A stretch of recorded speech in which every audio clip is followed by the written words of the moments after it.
عبداللہ بن زبیر کے پاس آدمی بھیجے کہ مجھے یزید کا یہ حکم ہے کہ تمہیں گرفتار کروں، میں مناسب نہیں سمجھتا کہ مکہ مکرمہ کے اندر قتال ہو، اس لیے تم خود کو میرے حوالے کر دو۔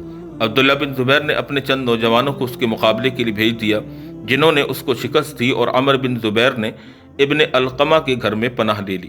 دوسری طرف حضرت حسین رضی اللہ تعالی عنہ مدینہ سے نکلے تو راستہ میں عبداللہ بن موتی ملے۔ دریافت کیا کہ آپ کہاں جاتے ہیں؟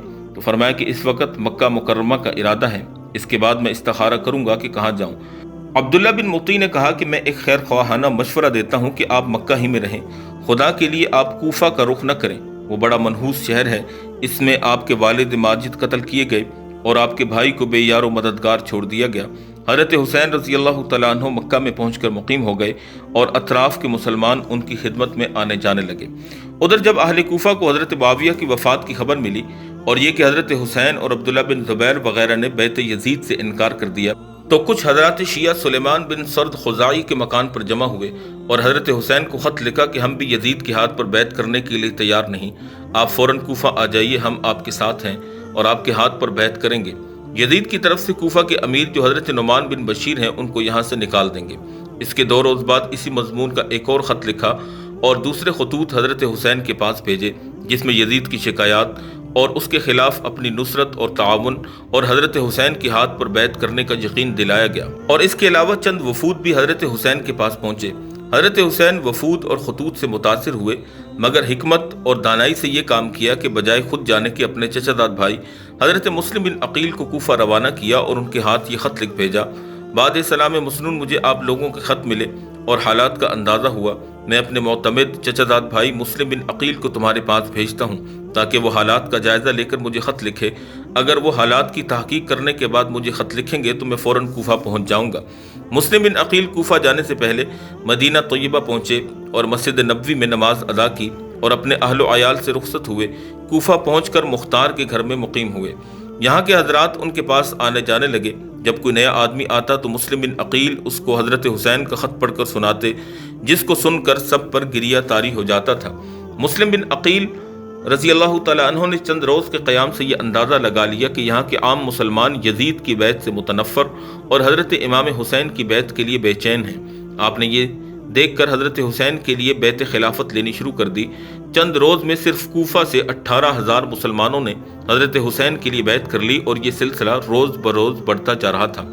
اس وقت حضرت مسلم بن عقیل کو یہ اطمینان ہو گیا کہ حضرت حسین تشریف لائیں تو بے شک پورا عراق ان کی بیعت میں آ جائے گا۔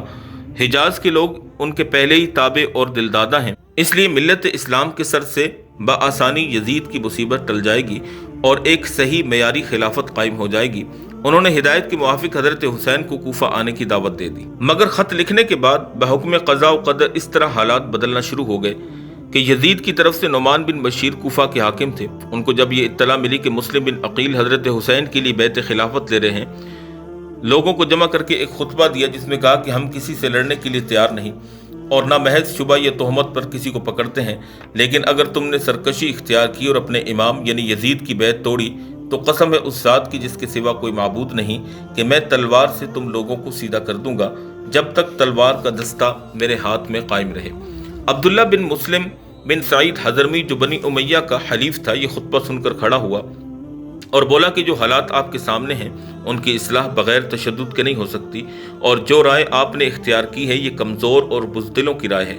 نعمان بن بشیر نے جواب دیا کہ میں اللہ کی اطاعت میں کمزور بزدل سمجھا جاؤں، یہ میرے نزدیک اس سے بہتر ہے کہ اس کی معصیت میں دلیر اور بہادر کہلاؤں۔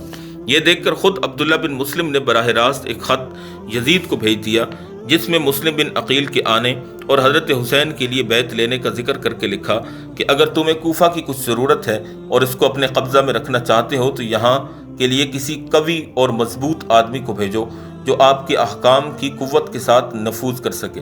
موجودہ حاکم نعمان بن بشیر یا تو کمزور ہیں یا قصداً کمزوری کا معاملہ کر رہے ہیں۔ اسی کے ساتھ ہی دوسرے لوگوں نے بھی اس مضمون کے خط یزید کو لکھے جن میں عمارہ بن ولید، عمر بن سعد بن ابی وقاص وغیرہ شامل تھے۔ یزید کے پاس یہ خطوط پہنچے تو اپنے والد حضرت معاویہ کے مشیر خاص سرجون کو بلا کر مشورہ کیا کہ کوفہ کی حکومت کس کو سپرد کی جائے۔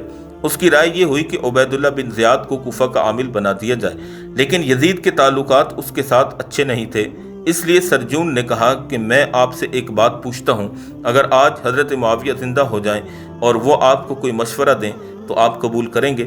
تو یزید نے کہا کہ بے شک۔ اس وقت سرجون نے حضرت امیر معاویہ کا ایک فرمان نکالا جس میں کوفہ کی امارت پر عبید اللہ بن زیاد کو مقرر کیا گیا تھا۔ یزید نے اس کے مشورے کو قبول کر کے عبید اللہ بن زیاد کو کوفہ اور بصرہ دونوں کا حاکم بنا دیا اور اس کو ایک خط لکھا کہ فوراً کوفہ پہنچ کر مسلم بن عقیل کو گرفتار کرے اور قتل کر دے یا کوفہ سے نکال دے۔ ابن زیاد کو خط ملا تو فوراً وہ کوفہ جانے کے لیے نکل کھڑا ہوا۔ کربلا کے واقعات کا یہ دوسرا حصہ تھا۔ امید ہے کہ آپ کو بہت کچھ سیکھنے اور جاننے کو ملا ہوگا۔ اگر آپ کو پسند آیا ہو تو ہمارے چینل کو سبسکرائب بھی کر دیجئے اور لائک اور شیئر بھی کر دیجئے اور کمنٹ سیکشن میں اپنی رائے کا اظہار ضرور کیجئے۔ باقی کے واقعات ہم آپ کے سامنے اس کے تیسرے حصے میں پیش کریں گے۔ وَمَا عَلَيْنَا إِلَّا الْبَلَاغُ الْمُبِينُ۔